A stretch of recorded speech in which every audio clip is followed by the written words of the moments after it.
Score. And I think everybody in this room knows exactly who's come up and sat next to me here. He is Pappy. He was the heart and soul of the station. We started way back on Belmont Avenue because he's out of his mind. And the transitions we did with him were just something else. And I remember he said to me, I want to say you said to me on the air, Mike North, you said, just because I've never seen Deion Thomas naked doesn't mean I don't know Illinois basketball. How are you, buddy? I'm good, man. How are you? Happy 25 years. How you doing, everybody? It's great to be back at home. I'll tell you what, Terry, you were the funniest guy of, I think, our whole crew, the whole group. To be honest, witty, quick. You set an example for me. I did borrow some of the stuff from you. Because you made me, see, when you hear other people do it first, maybe you could jack the game up a little bit. You don't worry about the ramifications. There were at times, but it was all for the station, and I think everything worked out according to plan. Look at this, huh? Beyonce don't have a stage like this, like Terry Boers does. I am so glad you stopped by today, my friend. Love you, Terry. It was good to see you. 25 years at the Score, this guy. How great is he? The best. Thanks, Terry. Mike North, thank you. We're back with more of Honoring an Original, a Terry Boers celebration of life on The Score. We're a couple hours into this thing, got a lot more hours to go. A lot of people coming up who you're going to hear from. In an hour, Mike Greenberg is going to be on the show. Greeny, because he started at the Score, and he tweeted the other day he said Terry was the funniest guy he's ever been around. So that's in an hour. But, man, I've been so excited for this, to bring on Mike North. And Dan Jiggetts will be here shortly as well. Unbelievable. That's Matt Spiegel, by the way. When I got to the Score as an intern and then a producer, I could not believe the awe-inspiring array of talent and powerful personalities. It was just absolutely insane. And we've talked a lot about Terry, and we'll talk about Terry, but you just heard Terry Boers call Mike North the heart and soul of the station. And that is some powerful stuff from a guy we're lionizing, deservedly so today. Mike North, welcome in. Thank you for being here. The heart and soul of the Score is what he called you. How does that feel to have a guy like Terry Boers refer to you that way, buddy? Well, considering we hardly talked the first 3 months, Matt, because I came from a different land. Most of the station, and good to talk to you and good to be on the Score again. The station was made up of a lot of journalists, a lot of great ones, a lot of great talent. Terry crossed many roads. He was a radio guy. He did some radio. He did TV on Chevrolet Sports Fire and the sports writers in the 80s. I read his columns. So I believe, I said it on a show that I do, and I honored Terry last night with it, was on the bar room, was, the first guy I saw when we had our first meeting was him. But I was in a room, and you got to remember this. I came from the hot dog stand, and I was in a room with the likes of Boers, McNeil. I didn't know Mike Greenberg yet, but George Hoffman. I mean, all established guys. And I was the guy that basically had to go out and prove himself. And I think the first couple of months, in fact, we were on for 3 months. And I remember we got a 0 in the Nielsen ratings. I don't know if I'm even allowed to say that, but sure you are. Sure, yeah, we got a 0. Hey, Pappy, you can say whatever you want. Mike North is a Score original. He's an ESPN 1000 contributor. He is part of the Barroom Network, as he just mentioned. And yeah, you can say whatever the hell. I know the ratings were bad. I remember Chet Kopic's voicemail said, "Enjoy working at a deathbed."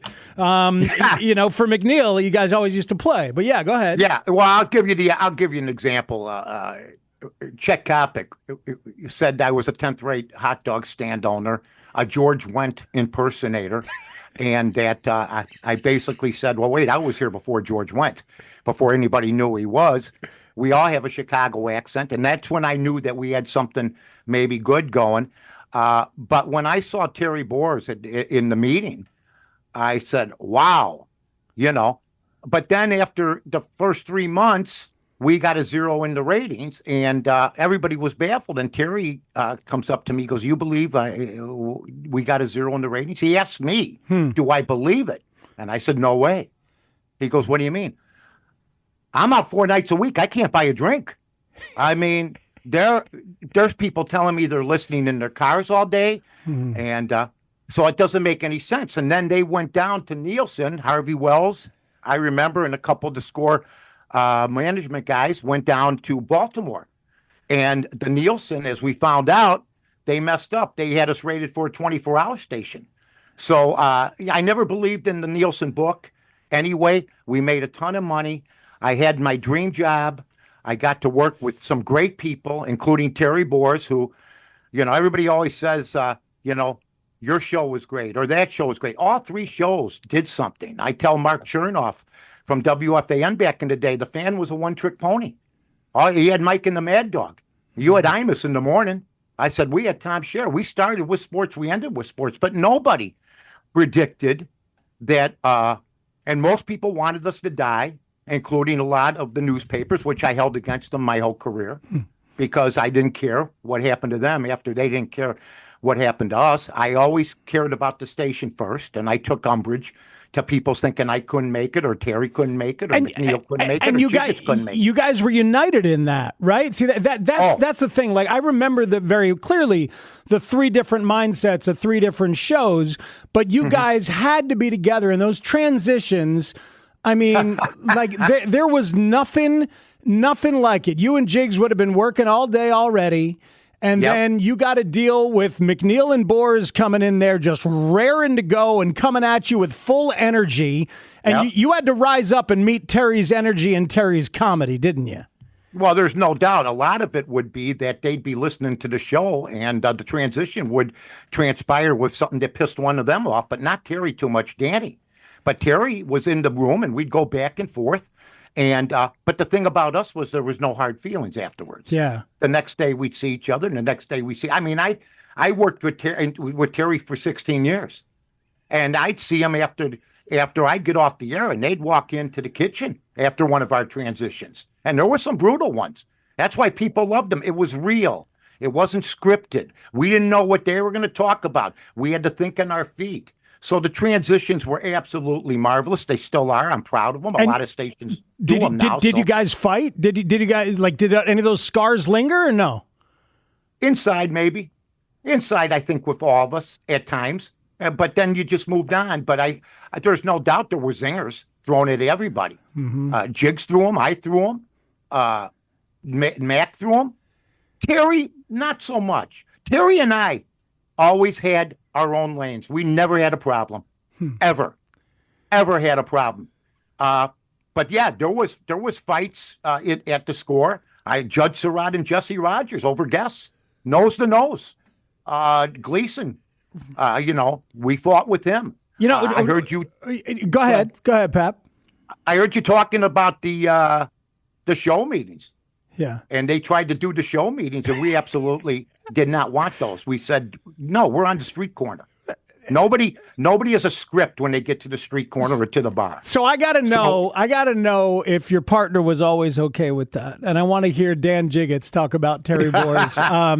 Jigs is with us. Man, I got so much love for the both of you guys. It is unbelievable. As a young intern, I needed money sometimes. I needed help sometimes. I didn't know I needed pants sometimes and a belt. Jigs, I still have a belt that you gave me one day. But like, you both were so loving and helpful to me and to a lot of others in ways that people have talked about Terry. Like there was a kindness and a generosity underneath Terry that was there. You knew it, right, Jigs? You I'm sure you could have felt that with Terry at the time. Oh yeah, Terry had that gruff exterior, but underneath, there was a very caring soul. And I tell you, the one thing about him was that when you just, kind of had your separate conversations and whatnot, we thought about a lot of different things. We talked about a lot of different things, and I think that people will be stunned to understand the sensitivity that he had to a lot of different issues. He will be dearly missed, man. He was a great, a great compatriot in our battle to test the Score wars. Tell me more about that sensitivity, Jigs, because like Terry was wise and well read, and he fought against injustice. So you felt some of that? Oh, absolutely. And I mean, in part of the time when you're having conversations with people, and you can understand. You get a great feeling for where they're coming from, and with Terry, you always had that feeling that he he understood the struggles that people go through in their day in and day out lives. But he suffered no fools too. That was the other thing about Terry was, if you're a knucklehead, he was going to let you know about it. And sometimes people didn't like that very much, but that's the way it goes, as the coach would say. Yeah, Jiggs, it's good to talk to you, my friend. And we had a great, great run. I still think about it. I said the other day, I look at the picture when they brought us down to, I don't know if it was Logan Square, Uptown. They said, we're going to have you guys all take a picture together. And then they passed out some judges' robes. And, and every one of us said, you've taken 100 pictures, Yeah. Can we get out of here? But you're right. And the transitions, like I said, Dan, we used to get pissed at them and they would get pissed at us. Oh, yeah. But and afterwards, the next day we come back to work, because I think what you brought up earlier, Matt, is Jiggs and Dan, I think, was disrespected. I always said that with TV. I thought he should have been given promotions. Dan had been working at banks. Dan was raising a family. Okay. I was the hot dog guy. So there were people taking shots at both of us for whatever reason you want to talk to. And maybe we were the reason they wanted to give us a chance. But I always said this, Dan, no matter what, we were brothers, dysfunctional as it may seem, because we didn't want to lose. That's right. It was always the kind of thing where, particularly, I guess you saw it a lot when we went on remotes, like, be it the Super Bowl or something like that. Mm-hmm. Everybody was competitive. Everybody wanted to get the best guest and all the rest of that. But the objective always was, to work as a team. And I think a large part of that came from the fact that nobody gave us a chance when we first started out. And everybody kind of doubted whether or not this experiment would work. Well, here we are 30-some years later, and it's still ongoing and still prospering. But I think that sense of teamwork was something that really brought us all together. And goodness knows there were a lot of good times. And those transitions were sometimes brutal. And sometimes I can remember Ron Gleason coming in and, it's time to shut it down. We're gonna keep rolling on this one. Yeah, I got it. Hey man, afterwards we gotta get a kick out of it. There were a lot of days when anybody who ever cut the open, and I as a producer used to cut the open for McNeil and Boers and tried to make it great. Chris Tannehill makes it better than any of us could have ever dreamed. But I loved that you guys went long. You were supposed to be out at 2:10, and you were usually out about 2:21, 2:22, and there'd be times I wasn't finished until 17. I'm like, I know that it'll be fine. Those guys will be fine. And I'd come running in, and one of you would say, "Coach," and I still want to end transition like that.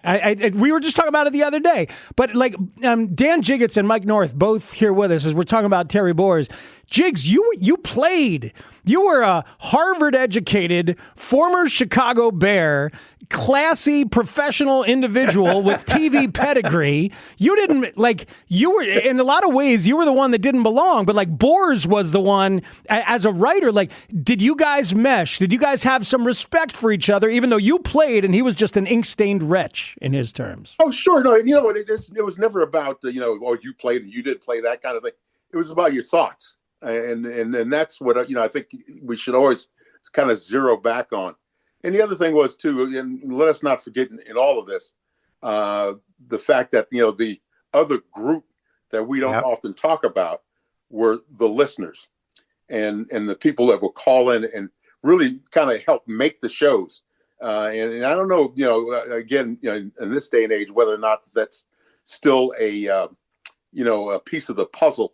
But that's what made it so much fun, I think, for us, Mike. And I'm not going to speak for you, but I know for me, every now and then you get, somebody go a little off the rails, but that's okay. That was part of what we did. Well, what's funny is that when Matt said between you two guys who didn't belong, believe me, when I walked in and go, how you doing, everybody? I was one of them that didn't belong. I think we had, I could put it this way. We became, first of all, I said this throughout my career, Dan Jiggetts is the best straight man and the best information man you'll ever see. We all had our different talents. Terry, who was as funny as anybody at the station. None of us would have made it without the other shows. I mean, just think about it. You go from Cher to the Monsters to two other great shows, and then to the Heavy Fuel Crew. We were, think about this, a 10-acre lumberyard across the street from Home Depot, and we won. Yeah. That's what we did. We took on, we were 12-8, 10-hour station. I mean, Murph would come on for 10 minutes. Hi, everybody. Bye, everybody. He did. And he'd have He a did. stack of tapes. He'd always have his roll of tapes that he'd bring with him. The bag was bursting. He said the bag was bursting, and he had sometimes a 10-minute show, literally a 15-minute show. Oh, I got an hour and 10 minutes today. Yeah. Yeah, and I just want to say it's good to see Dan again. And Dan, I talked to Dan after the draft, and I know that we still like to stick to our guns, but just for instance, I said, Dan, how did we pass up Tyler Warren? Mm-hmm. And then, Tyler Warren has 77 catches, but then you get Colston Loveland now, who looks like the real deal. Mm-hmm. Okay, so I'd like to say I hope everything works out, because this would have been one of the years, it would have been one of our happier years, because there was a lot of down years back when we were on the air. And I always say this, Dan, I don't know if you agree. In the 90s, the Bulls were the best franchise in Chicago, and the Score was the second best, and we laid a great foundation where you got all these wonderful guys who still are there from when they were producers and everything else, like Lawrence Holmes. I just talked to Jason Goff. I'm talking to Spiegs, who was outstanding. So I think that's what. And let's not forget about little Jesse Rogers. Well, him and Judge Surratt. I mean, I was going to talk about Judge. Go ahead, you bring it up, because Speak said, "Well, was there fights in the hallway?" Right? With Judd though, I would always walk into the studio after our show was over and we had the transition and all the rest of that, and each day we would walk in and I'd always give him a shot and he'd give me a shot. Yeah, and that was our little routine. Yeah, well, choice words for each other. You know what's great? The hirings that were made to go out and get a Terry Boers, to go out and get a Dan Jiggetts, to find this goofy hot dog stand guy, to give Dan McNeil. But to me, the producers that we had, I look at work ethic and I see, I mean, back in the day, producers want to get on the air right away. Jesse Rogers, who's on the air now, been getting on for 7 years. Yeah, and he does a great job now too. Oh, I tell you, it was the kind of thing where you were so reliant on those guys. You give them some numbers and whatnot, give them some ideas, but they go out and make the run and make it happen. And I think that so often, those guys got kind of forgotten about. But you're exactly right. And boy, you look at Judd and the success that he's had too, well as Jesse. Judd it makes me so proud to see them now. I was watching the Bruins the other night. I'm watching the Boston Bruins because I'm sick and I had a bet on the game. Okay? You had to be sick to be watching that. Yeah. Okay, good. Intermission. Judd Surratt. There he is. TV. Yeah. Mike, here's the best part, Mike. You didn't need a microphone. You didn't need a headphone to hear him. You could hear him all the way from Boston, right? Well, and the rug's a little thin, Jigs. The rug's a little thin for Judd now. Yeah. But Mike Greenberg. Yeah, Mike Judd Greenberg's Surratt, coming up. Look at these hires. You're Jesse exactly Rogers. right. Mm-hmm. Unbelievable. You go back to Danny and Seth and the difference those guys made. Harvey. We had a great group of people, leading us, if you will. And they put together one hell of a program. Yeah, they did. Hey, guys, this is amazing stuff because Terry's the first of the Score originals to pass in terms of on the air, which is really sad, but kind of amazing to think about. And as you're talking about, and the whole mix is what we've always credited. So I'm glad you guys are having a chance, people, to hear you and hear your chemistry and think about it, because it was really the whole mix. But there were so many of us who had a chance to listen or maybe a chance to work there if you're lucky. But either way, we all wanted to aspire to that. But to bring it back to Terry, did you guys see him grow? You see him grow, and for the host that he became is just remarkable, isn't it? Talk about him with that. Right, Jigs? Night and day from when he first started. Night and day. And I think that when Mike said that, each one of us brought something different to the table. I think that one of the things that Terry brought was that, that press box experience, if you will, being a sports writer and understanding that there's a deeper story behind, what you see right on the face of something. And that, I think, is something that sometimes maybe we don't appreciate as much as we should. But, those guys spend a ton of time in locker rooms and clubhouses, listening to the stories, listening to the players respond, and really delving into what's really behind what they're saying. And I think that was a large part of what he brought to the table as well as a the Terry Boers Hollywood stories, the true Hollywood stories. I used to do that to Terry all the time. I really respect what Terry did, because the thing I think impressed me the most about Terry is so many times now you'll hear journalists now get talk radio jobs, and they talk like they wrote. Okay. Yeah. Terry Boers did not talk like he wrote. He was a witty guy. It's hard to make people laugh. Writing a column. Me and Dan wrote him for the Sun Times and the Daily Herald.